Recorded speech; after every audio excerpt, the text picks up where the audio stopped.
Happy Monday! We are back with the Brand Authority broadcast, and I'm super excited to be here today. I'm making sure that we went live. I think we did. You may have missed a little bit of that at the beginning, but I can't handle watching myself have one more awkward intro because I'm waiting, because I never really know if it's live right when I click the button. So anyways, welcome back. I am back from a little bit of time off with my family for my birthday. Much needed time off, and I am so excited to be talking with you today about Facebook groups. So I've been working and tweaking one of the modules in my social marketing school about incubators, which if you've followed any of my marketing tutorials, you know that your incubator is kind of like the last stop on the train before people start to work with you. And so this is where you're really pulling out all the stops to provide value, to build that know, like, and trust factor and things like that. And most of the time it manifests as either an email list or a Facebook group. But today we're going to talk about Facebook groups because, first of all, this is where we mainly hang out. This is where I mainly hang out. And I see lots of people doing some really weird stuff to get people into their Facebook groups. And I know that it's all in good intention and things like that. You just want people to join your community. You want to make some money online. That is all well and good, but there is a very distinct difference in those who mass invite everybody and those who are trying to build authority in a space, be known for what they do, get their message out there, which is who you are, because you're here, you're consuming my content, and I know that you're the type of person who wants to rise as a leader in your industry, and you can't play like the people who are side hustling and the people who are really, quantity over quality driven. That's just not you. And it's not going to work for your goal. So we're going to talk a little bit today about, first, why you should stop inviting people to your Facebook group who, first of all, probably don't even know who you are, and second of all, you don't even know if they need what you have to offer. Okay? But I'm not going to leave you hanging. I promise I'm going to give you a few more tips as well for you to do it the right way so you don't have to worry. Why are my notes not staying? So you don't have to worry about missing out on growing your group. I'm using, look at this giant clip. I'm trying to use this to clip my notes up here on my computer so that I can not be looking down at the floor, basically. This is so interesting. Sometimes I'm glad you can't see what's going on behind the scenes here, but then sometimes I kind of wish you could. So, okay. So let's go ahead and get started. So the very first and probably obvious reason that I want you to please stop inviting everyone on your friends list to your Facebook group is, first of all, it just straight up looks desperate, okay? I say this all the time for the whole marketing spectrum, but authorities don't chase people because they don't have to. They're too busy doing high-level things. They're too busy doing next-level things. They don't need to tell anybody that they're an authority. People come to them. And if you want to embody that, you have to start now. It's not something that you do once your group has grown. You have to, embody that confidence of an authority right now. Give the position to yourself. Give the title to yourself. If you truly do know what it is that you're doing and you can do it well, then that's all that matters. That is the only requirement to being an authority in your space. You give that title to yourself and start acting like it immediately, because until you start acting like it, nobody else is going to believe it. So it looks desperate. If you're if you're friend requesting people all the time and then immediately inviting them to your group, that's just a big no-no, okay? There are very, very few times where that is ever acceptable for you to do that, okay? You shouldn't be asking approval for anybody I like to think of it as this. So whenever I talk about becoming an authority in your industry, I say it's like you've become a lighthouse for your ideal client, and they're the ships and they're swimming to you. Lighthouses don't, send mass invites for ships to come to them. Lighthouses stand there, they shine their light really, really bright, they do their job, and trust that the ships are going to come in. And that's exactly what you need to be doing with your group. If your group is good enough, if you're confident in it, if you know that it's something that your ideal client wants to have, then there's no need for you to go out there and seek out those people. You can just be there, advertise your group, market your group, and get people to come into your group. The second thing we're going to talk about is from an algorithmic standpoint. So it actually hurts you to be inviting people to your group all the time, okay? First of all, Facebook has a ton of people watching for weird, sketchy stuff like this. They watch for random spikes in numbers. They watch for you sending out lots of mass friend requests and invite requests. Is that what it is? It's probably just invites. Sending out invites. They watch for all kinds of stuff like this. I actually did a little bit of research before because I was like, how many of those little minions are working at Facebook? There's a lot. There's about 15,000 people that are specifically for content moderation, which I know is such a hot topic right now anyways, and them like removing stuff and things like that. But there's 15,000 people whose sole job is to monitor content. Okay, so that means that for sure they're watching you if somebody reports you as spam, which unfortunately, if you're inviting a lot of people that you don't know, there's going to be ugly people who are going to report you as spam if they get annoyed. There's a lot of people that do not like people inviting them to your group. And so if you run the risk of sending an invite to somebody who's going to get super offended and, take action against you, they're going to report you and you're going to be automatically on Facebook's radar, which is a big deal. You don't want to do that. But also, if they just notice that you're sending out lots of invites or that your group is growing at a massive rate, all of a sudden, maybe you're like running a competition and telling people to invite their friends or whatever, they're going to be like, something doesn't look right because, she's had this group for 6 months and only had 30 people in it, and now all of a sudden she has 1,030. Like, what's the deal? So they will watch you. But also, if you just invite a lot of people and then you get like sympathy joins or sympathy members who just are like, whatever, I'll just join and support, and they're not actually there for what it is you have to offer, they're not going to be engaged. They are warm bodies in your group, and that's going to hurt you too. Facebook loves community. That's why they have these groups. They want people who are, moving towards a certain goal. They want people who have common interests to be in groups together, but they want quality groups. And so if they see that you have, hundreds and hundreds of people in your group and nobody ever comments on your stuff, then that's a problem for them, and they're not going to suggest your group to new people, and they are also not going to, they might flag your group, they might take it down. Facebook owns it, so you honestly have to play by their rules a little bit. I'm going to take a drink of my coffee. I feel like I'm out of breath. I get super passionate about a topic, I'm just like, just need to take a deep breath. I just made this coffee and it's so hot. I was like cringing as I took a sip. Okay, so the last thing, and this may not sit very well with you, but it's the honest truth. Inviting lots of people to your group is very you-centered because you want to have people in your group. It doesn't matter how you twist it.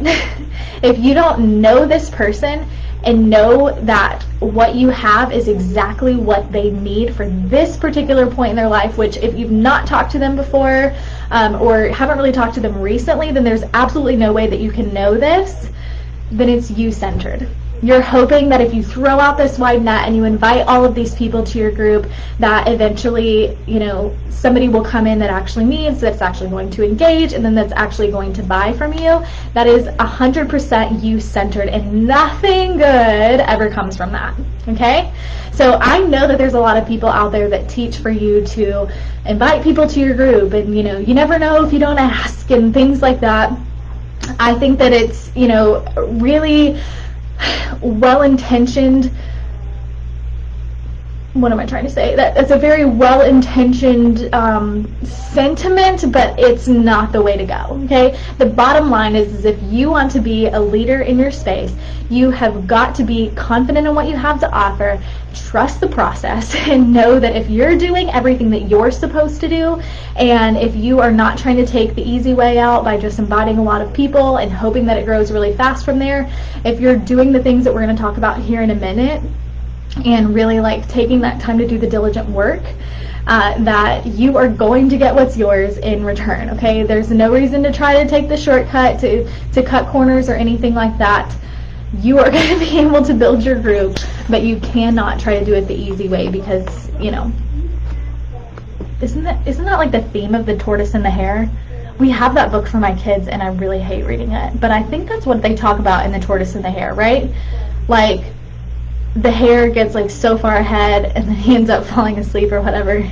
Let's pretend like that's what this is about. Don't be the hare. You want to be the tortoise. Slow and steady growth is sustainable growth across the board, no matter what it is that you're doing.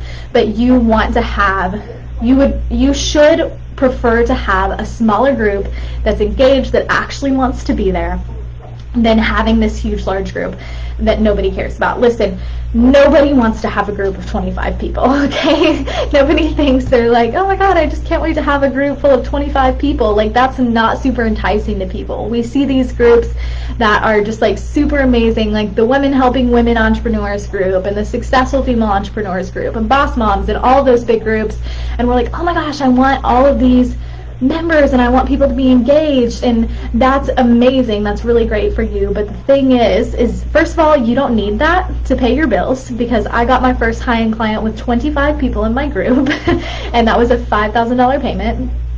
But also, just from everything that I've said, it's so much better to build slowly and to have quality people in your group. And I promise, again, if you do this stuff diligently, you're going to grow that group.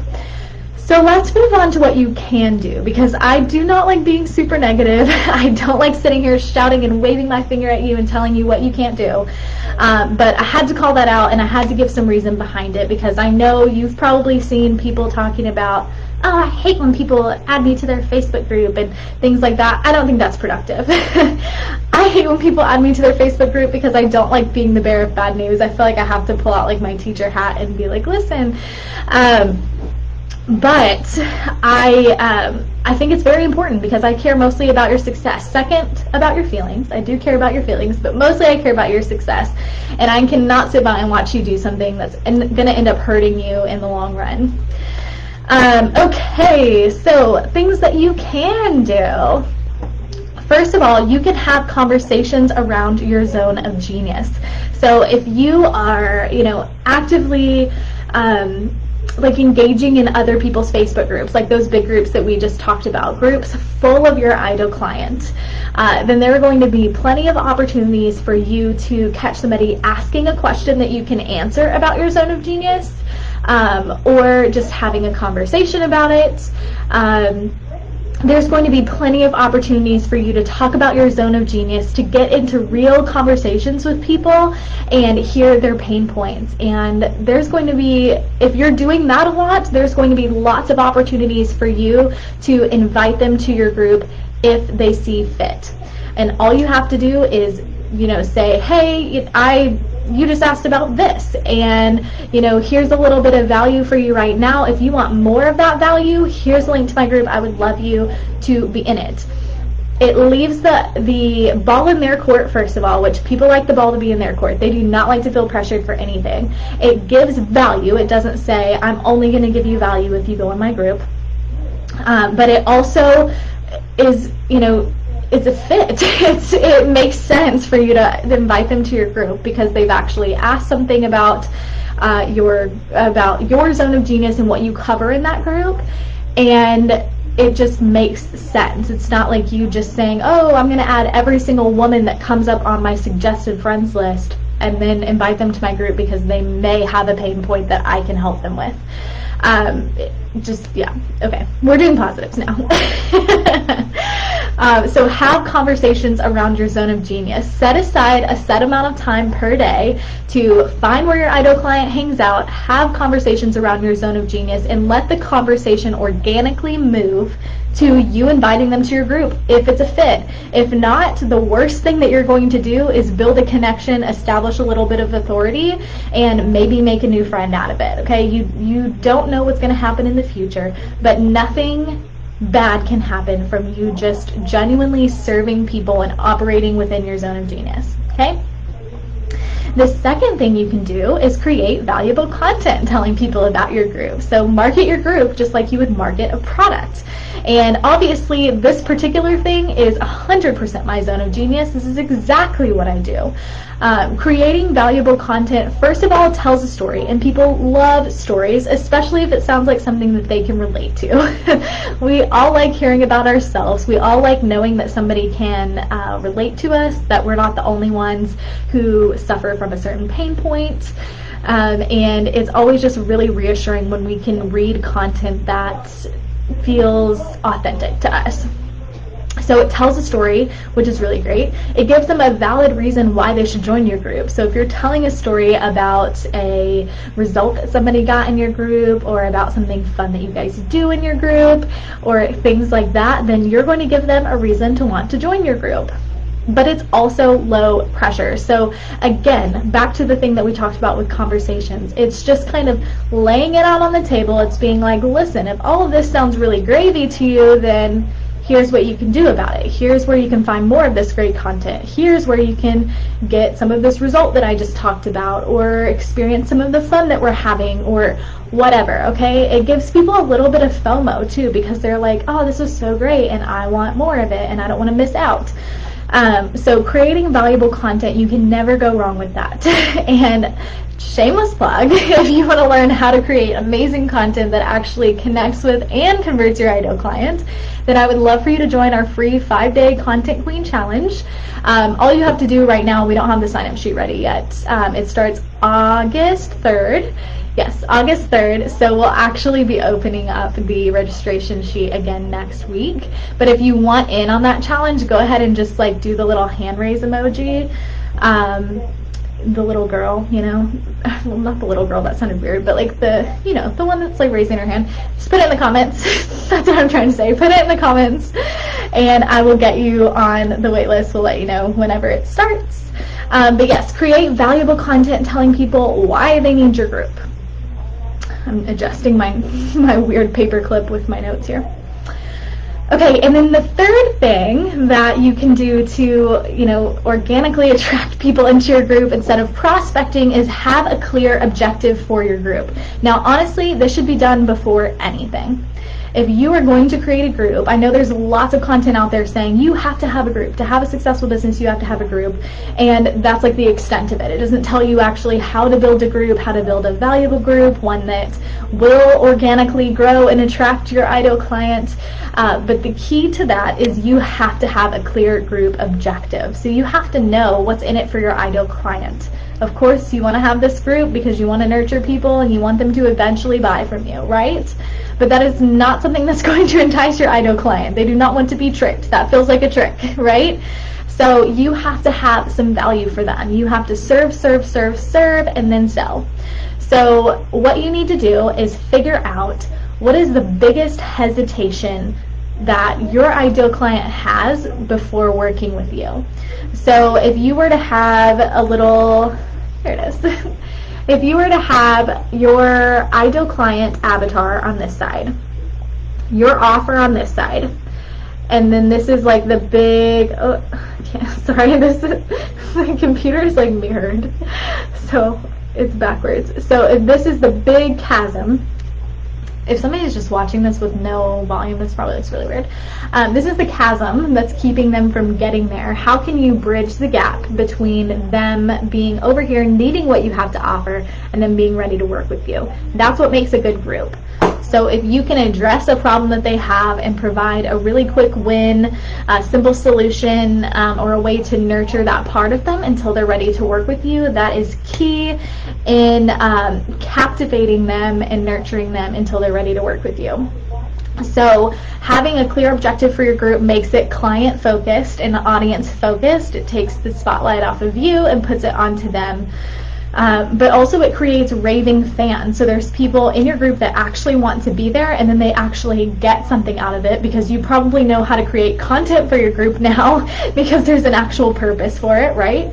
But it creates raving fans that are going to turn around and tell friends who are also your prospective clients that they need to come hang out in your group. So it organically grows your group, again, without you having to prospect. But it also gives you material to write about. So I kind of just covered that second bullet. But it gives you material to write about, because if you know what the purpose of the group is, if you know what everybody's here for, then it's really easy for you to start creating content that helps them achieve that, okay? And that highlights that part.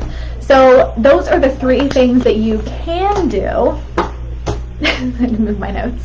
That's the 3 things that you can do to successfully attract the right people to your group and to grow a thriving Facebook group without prospecting, okay? So if you watch this video, I really, really hope that you stop doing all of the things that we talked about at the beginning. If you're just now hopping on, make sure that you wait until this is over and that you hop back and listen to the first part of this video, because I talked about the reasons why you should stop inviting people to your Facebook group and how it's actually hurting you, okay? And I know that you don't want to be hurt in your business, and you don't want to burn bridges with people.